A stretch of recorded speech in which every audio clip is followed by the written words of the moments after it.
Qui a instauré le premier samedi de chaque mois, journée Cleaning Day.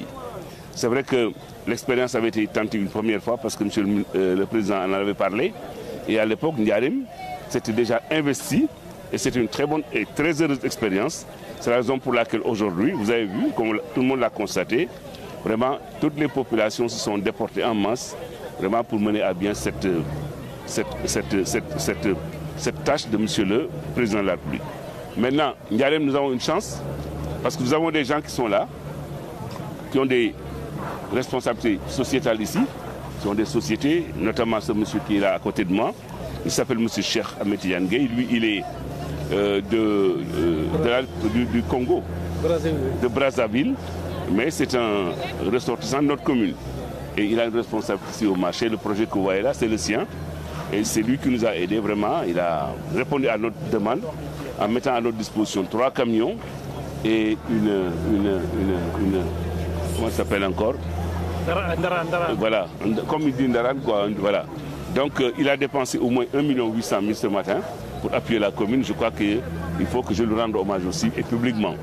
Donc si chaque citoyen mettait ses moyens pour la matérialisation des instructions de son excellence monsieur le président de la République, je sais qu'il n'y aura pas de problème dans ce pays. Et maintenant, l'appel du président est une exigence de l'heure. Le Sénégal est un pays civilisé, tout le monde le dit. Ça a toujours été comme ça. Je crois que tous les grands pays de ce monde, Afrique comme ailleurs, se sont inspirés de ce que fut le Sénégal à l'époque et dans tous les combats qu'il fallait mener. Ça, c'est un nouveau combat. Le président l'a dit. Je crois qu'il appartient à chacun et à chacune de s'investir autant que faire se pourra, à partir d'abord du nettoiement de sa chambre, de la cour d'une maison, de la devanture. Et ça se faisait à l'époque, parce qu'à l'époque, le matin, quand vous sortiez, vous voyez des femmes, les bonnes femmes, les ménagères, les femmes de maison, qui sortaient vraiment, qui nettoyaient avec le tamis et tout. Maintenant, les gens ont peur de cette habitude, mais je crois qu'il faut que ça revienne. Ne serait-ce que pour leur propre santé, ne serait-ce que pour la gestion de leur environnement, compte tenu des enjeux climatiques qu'il y a, je crois qu'il est important que chacun se déploie. Moi, je remercie toutes les populations de Ndiarème, parce que le président a redonné cette instruction lors de son message du 31 décembre. Depuis lors, les gens se sont mobilisés comme ce n'est pas possible. Et vous avez vu, aujourd'hui, responsables, conseillers municipaux, maires, adjoints, tout le monde, les gens sont sur le terrain en train de faire ce travail-là. Donc je voudrais les remercier, mais surtout les encourager et leur demander de faire en sorte de ne plus salir. Mieux vaut dans Ndiarème. Ensuite, les décisions du président sont des décisions nationales. Hein. De toutes les façons, je crois que nous, on va conduire la sensibilisation à partir des Badjanougor, à partir des délégués de quartier, des imams pendant les khutbas et tout, et à partir des rencontres que nous avons régulièrement avec nos populations, surtout les coordinations du lundi. En tout cas, ce que je sais, c'est que tous les lundis matins, à la coordination, maintenant, on va démarrer par mieux vaut ne pas salir, mieux vaut ne pas salir, mieux vaut ne pas salir. Si on le dit, on marque cela, je crois que ça va rentrer dans les consciences.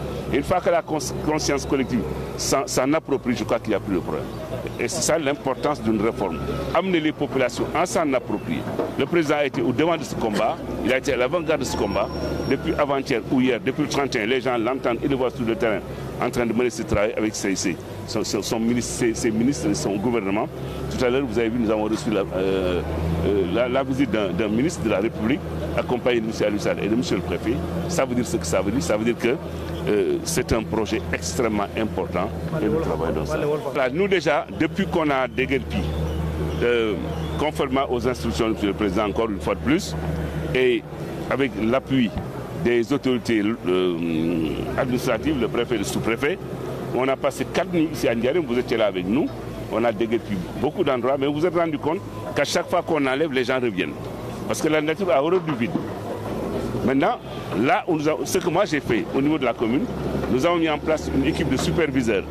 Si vous allez au bureau, l'équipe a été installée, je crois, le 2, et ils sont 6 éléments qui vont faire le tour de la commune tous les jours.